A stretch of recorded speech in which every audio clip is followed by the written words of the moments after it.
The topic for today's discussion is barriers in communication, and this is S.P. Naik, lecturer in English, working with Government Polytechnic College, Nagaon. This lecture is specifically prepared for the students of Diploma in Engineering to facilitate their course Communication Skills in English. The course code is 6801.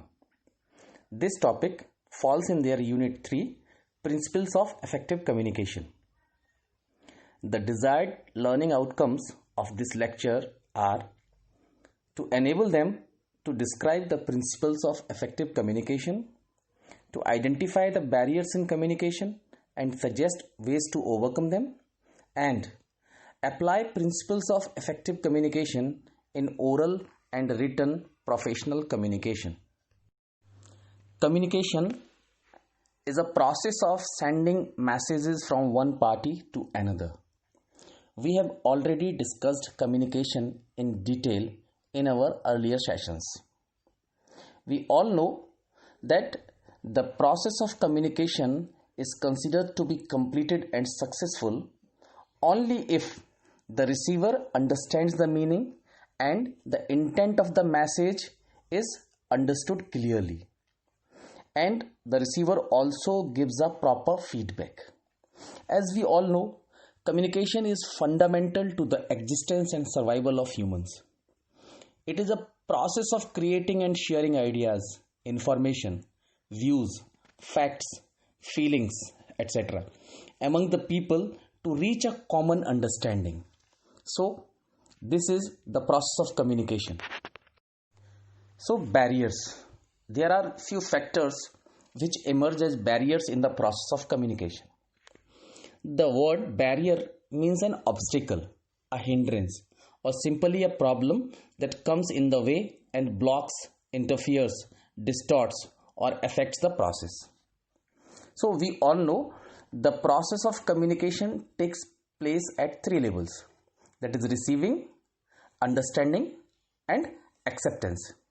Receiving is to be done by senses. It is a process to be done at physical level.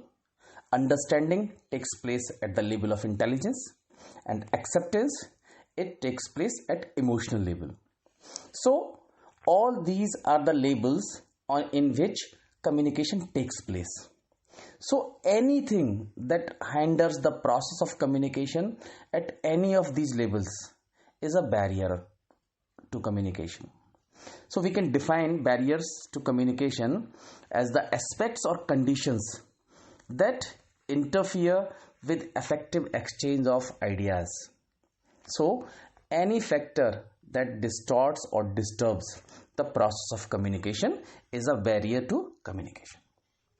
So what are these factors which distorts or disturbs our communication process? There may be number of factors. There are many factors that affect communication. We can just, for an example, we can take a list of all these factors, and this is not an exhaustive list. This is just an indicative list. There may be several other factors too.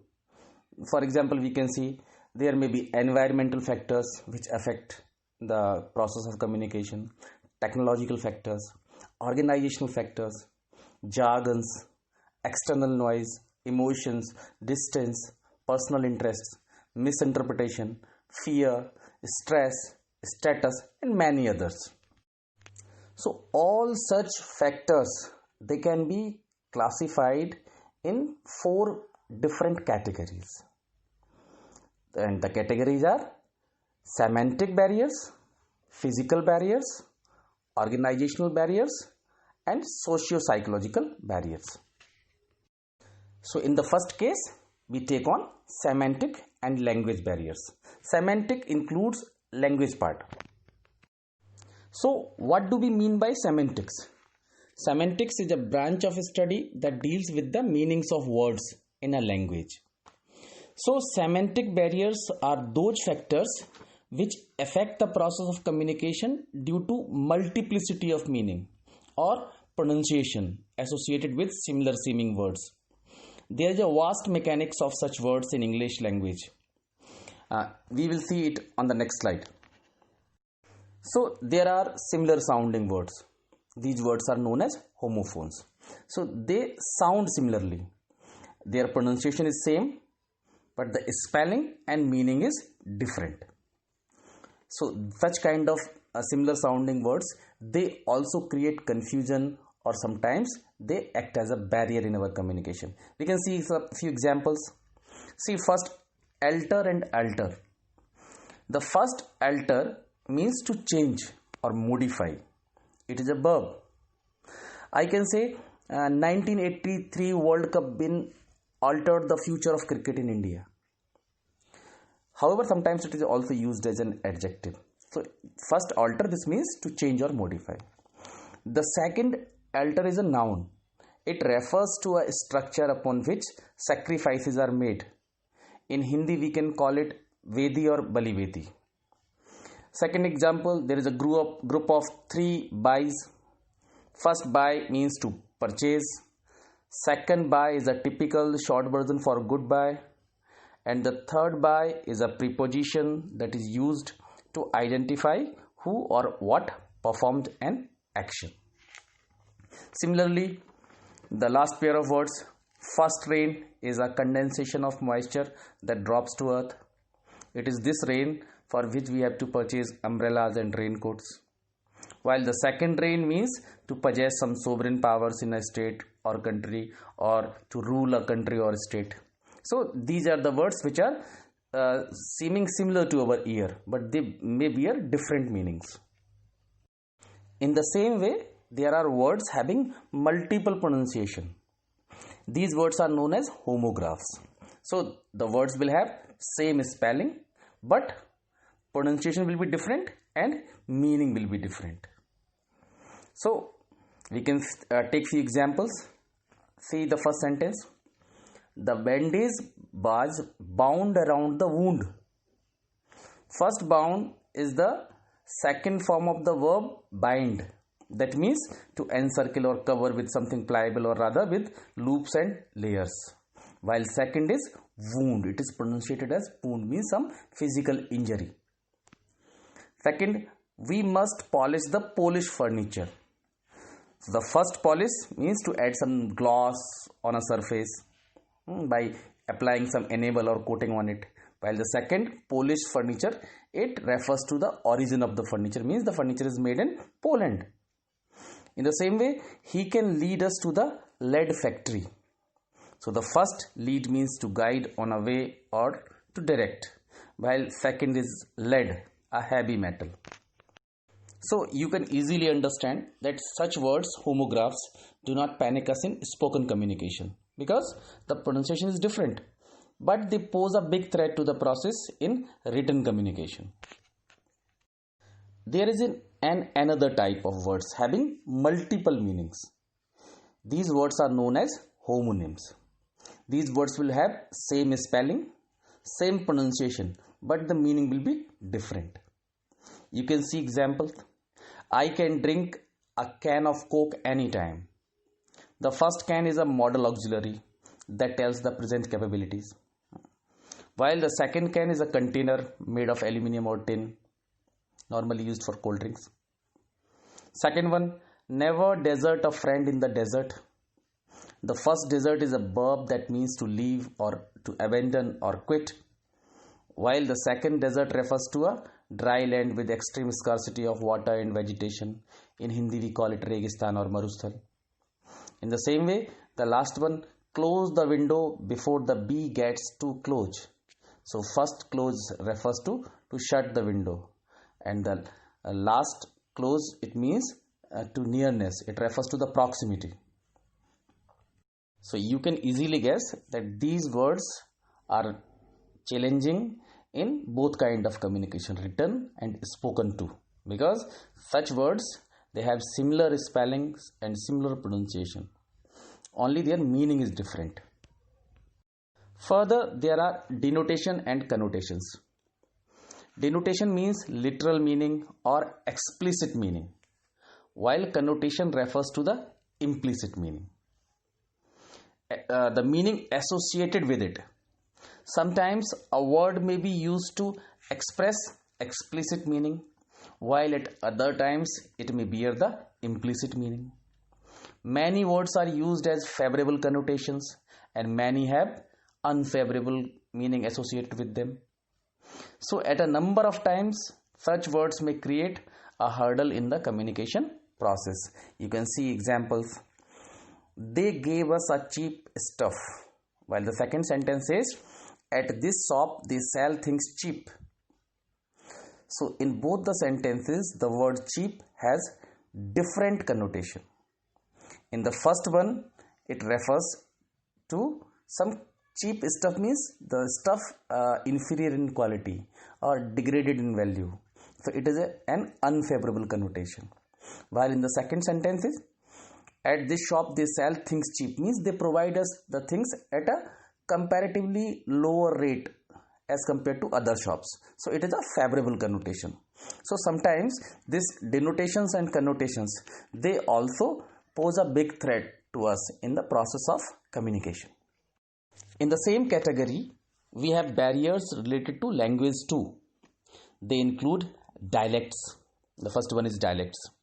Dialect means vernacular, or we can say a particular form of a language that is peculiar to a specific region or social group. We can say Boli. As in Hindi, we have different dialects. Bundeli, Bagheli, Bhojpuri. All these are dialects of Hindi. So sometimes dialects also create a problem in the process of communication. Similarly, jargons, slangs and acronyms, they are also challenging. They also create problems sometimes. Jargons are special words or expressions used by a professional group that are difficult for others to understand. And similarly, slang is also a special word that is used by common people. Acronyms are the short forms of the words. Normally they are made with the initial letters of the word. We can say CBI for Central Bureau of Investigation, or we can say RGPV for Rajiv Gandhi Pradyogiki Vishwavidyalaya. So these jargons you can just take an example. There is a term acute that is used by medical practitioners or doctors. The term acute is used for a sudden emergence of a condition.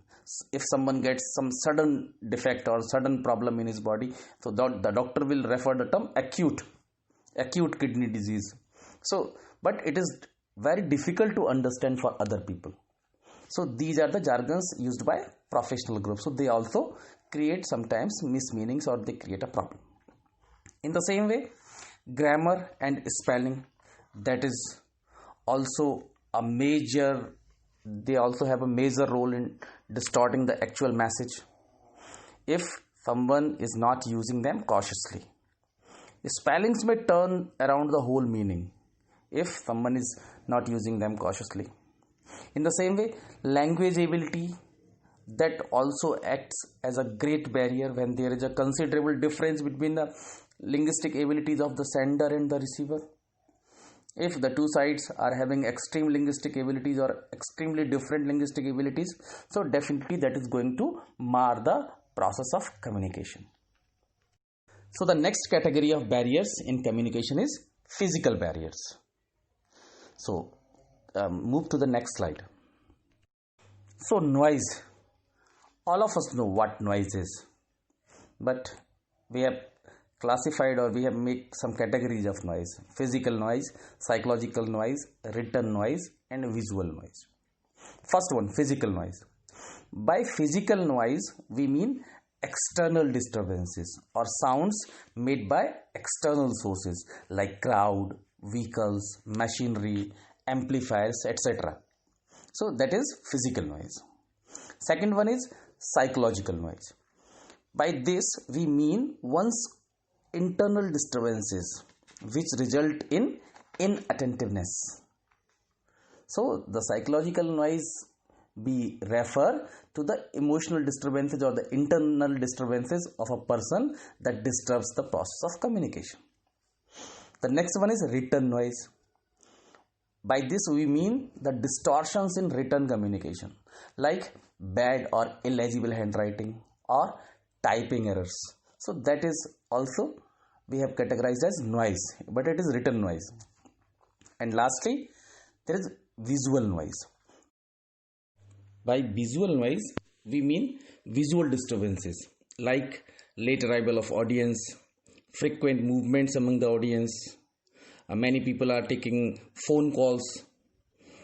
All such things they lead to the presenters or speakers distraction. So that is also a kind of noise that creates some disturbances in the process of communication. So they all are barriers to the communication process. So the next barrier is time and distance.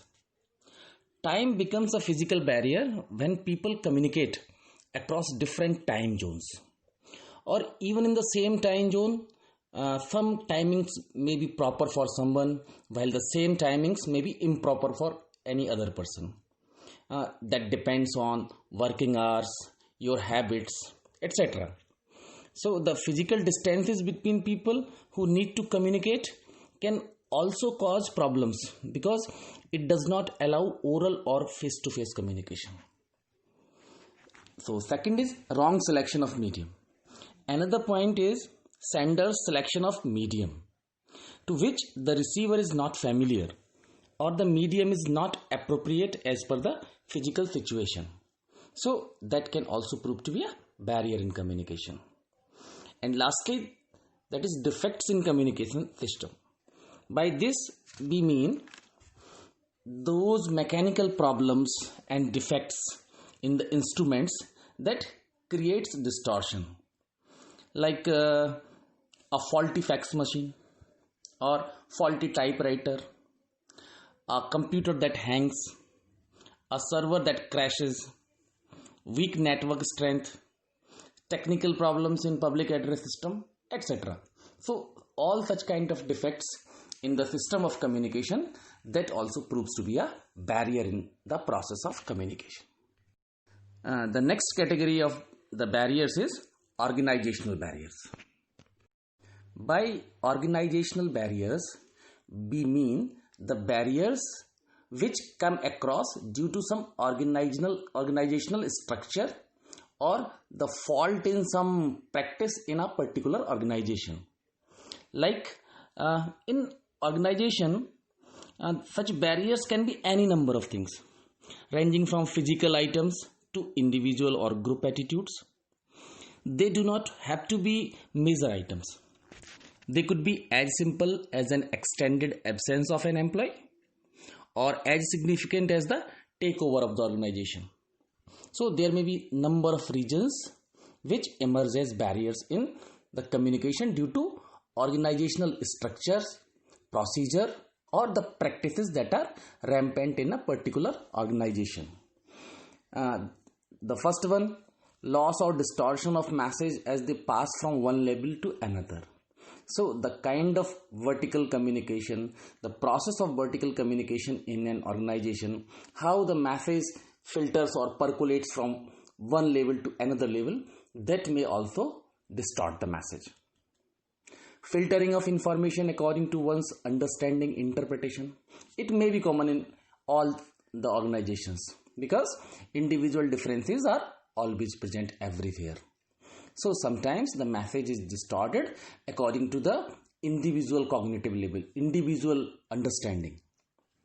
In the same way, sometimes messages are not read completely or they are not understood correctly and even they are executed. So that creates a barrier, that creates a hindrance in the process. In the same way, sometimes in an organization, there is a deliberate withholding of information from peers because someone considers another peer as a rival. So that is always there. And information gap, if upper level doesn't know the true state of affairs, if there is a vast difference in the levels in the hierarchy. So sometimes it happens in some of the organization that upper level doesn't know the actual state of affairs. They are not aware about what is happening at the lower level. So that also proves or emerges as a barrier. So there are few more barriers like lack of communication policy, authoritarian attitude of management, poorly defined authority and responsibility. If the stakeholders or the authorities in an organization, they are not clear about their roles, they are not clear about their responsibilities, at what stage who has to do, at what stage what to be done. So such kind of confusion that also creates a mishap, especially in the process of communication. If there are too many levels in an organizational structure, multiplicity of labels, there are too many labels, so the formality increases, and sometimes such kind of complexity in the labels that creates a problem in the process of communication. In the same way, insufficient communication training. If the employees or the members of an organization, they are not well trained about communication, then it may also create a problem in the process of communication. So all these barriers pose a big challenge to the organization by creating a mishap in the communication process. They distort the whole process of communication. And the last category of these barriers in communication is socio-psychological barriers. So what do we mean by socio-psychological barriers? These are the barriers, or these are the factors which distorts or disturbs the process of communication, and the underlying reason behind these factors is either a social factor or some human psychological problem, or rather psychic diversity of a mankind. So when all such factors, they disturbs our communication, they hinders our communication, all such barriers will be classified in the category of socio-psychological barriers. And what are those barriers? Emotions. Emotions is a psychological concept. Everyone has emotions. No human can be said to be devoid of emotions. So sometimes our emotions also make our communication subjective. They makes it difficult to be subjective. In the same way, attitude. Attitude is the external facet of a human personality. So people understand the meanings, they get the idea as per their attitudes. So if the attitude is creating a problem, that is a barrier in communication. In the same way, prejudice or bias, we have preoccupations towards someone, so that also creates a problem in our communication, because when we are biased towards someone, so we are not able to get the genuine message from him or her. In the same way, status. When there is a difference in the status of the stakeholders of the communication process. For example, the sender is having a higher status as compared to the receiver, then definitely receiver will be in a condition of hesitation. He will feel hesitation in asking something or seeking clarifications. He or she will not be able to question any particular concept. He will show that he is completely accepting the message. He is agreed to the concept. So status also creates a bar in the communication process. In the same way, halo effect, that is a human tendency. If someone is good, everything coming from him is good. If someone is bad, everything coming from him or her is bad. So that halo effect also distorts communication. In the same way, closed mind. If we have decided that we have nothing to accept, or we will not allow anything to come to us, that will definitely block the process of communication. In the same way, perception difference. If we are having difference in opinions, so when we are having such kind of difference, what happens? We start to evaluate the person right from his first sentence, because we have already decided that the person's message is not true. It should be another way. So when such kind of perception difference is there, so the evaluation has been done, evaluation starts prematurely. So that also creates a disturbance in communication, or the actual objective of the communication. Then there are cross-cultural barriers. The diversity in different cultures across the world, they also sometimes create some mishap or misunderstanding in communication process.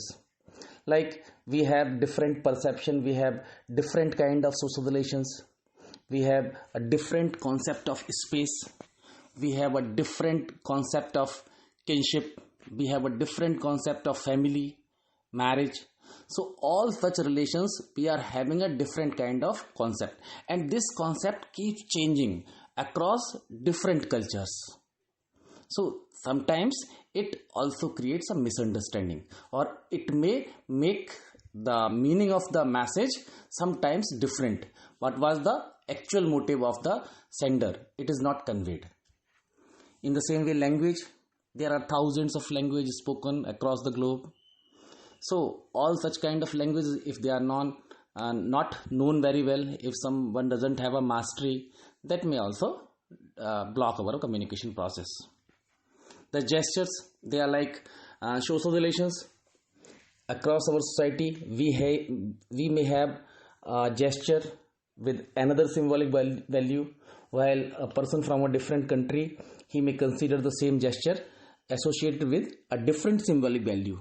So if we are not considering the differences in culture, that may also affect our communication. And so now, overcoming the barriers. How to overcome these barriers? How to move across them? Semantic barriers can be easily overcome by using simple language that is understood by everyone. There should be accuracy. We should use precise words that the message and the meaning of the message goes accurate. Symbols and charts. Sometimes if there is some problem with the linguistic ability, we can use symbols and charts. So there are very less chances of confusion. In the same way, active listening and constructive feedback. That also makes our communication effective. Active listening enables us to get the real meaning of the idea. And in the same way, constructive feedback. By constructive feedback, we mean that we should appreciate the message. We should appreciate the actual content of the message. Or we may rather go for critical appreciation. But we should neither go to condemnation or criticism. Nor we should go towards praising or appreciating excellently or excessively. Physical barriers are the most easiest to be overcome, because these are the barriers which are easily seen and we can manage them by appropriate seating arrangement. The seating arrangement is made in such a way that there are minimal chances of confusion. The voice should be clear up to the last audience. All such kind of things, they can make our communication effective, and they can eliminate the barriers in our process of communication. In the same way, visibility and audibility should be ensured. Environmental comfort, minimize visual oral distractions, and use of appropriate technology. If we are employing these techniques or these suggestions, definitely that will boost up the effect of our communication process, and the message should be rightly conveyed and exactly placed. These are the pointers for individual skills. By adopting an active listening or selecting the right channel for the message, we can do this by polishing our individual skills. We should make efforts to understand others' perspective, always be receptive, and try to accept the message. If you are having a difference in the opinion, don't contradict. Ensure peace within and calm without. Peace within, there should be no internal disturbance at emotional level or mental level. And in the same way, there should be calm without. So there should be no external noise. So that may also boost up the process of communication positively. And stay unbiased. There should be no bias, no prejudice, no preoccupation. Then only we may remain totally objective to receive a message. So there are some suggestions which can be implemented or executed in an organization to improve the effectiveness of communication. They should create a climate of trust and openness that will definitely encourage their employees or members to develop a we feeling, to develop a dedication and affection towards the organization. They should encourage the use of multiple channels of communication. If there is only one channel and if sometimes it has some problem, so the whole process of communication will be blocked. So every organization should ensure there are some alternative sources, alternative channels of communication, or rather parallel channels. So the same message, it can be ensured that message reaches to the right person at the right time. They should also modify their structure as per the needs of communication in that particular organization. And authorities should adopt MBWA approach. It's a management term. It has been coined by some American management guru. It is an interesting approach. MBWA stands for management by walking around. He wants to say that every authority or middle management or top management, they need to spare some time from their working hours to sit with the people of who are placed in different levels of the hierarchy. They should also try to get opinions from them. They should try to take them in trust. They should try to give them a belief that they are also a stakeholder in the strategy making or the policy making of that particular organization. So that will create a good environment. And this approach will also let them know the actual condition of organizational affairs at various levels. So that will be a good thing. So few more points are there. For overcoming socio-psychological barriers, we need to call attention and motivation. We should try to work on our emotions, or we should try to work on our psychological levels, emotional levels. We should try to concentrate, focus on the main point, and we should also try to get motivation either from internal sources or from external sources, so to boost our motivation. That will definitely help us to get focused on a particular point.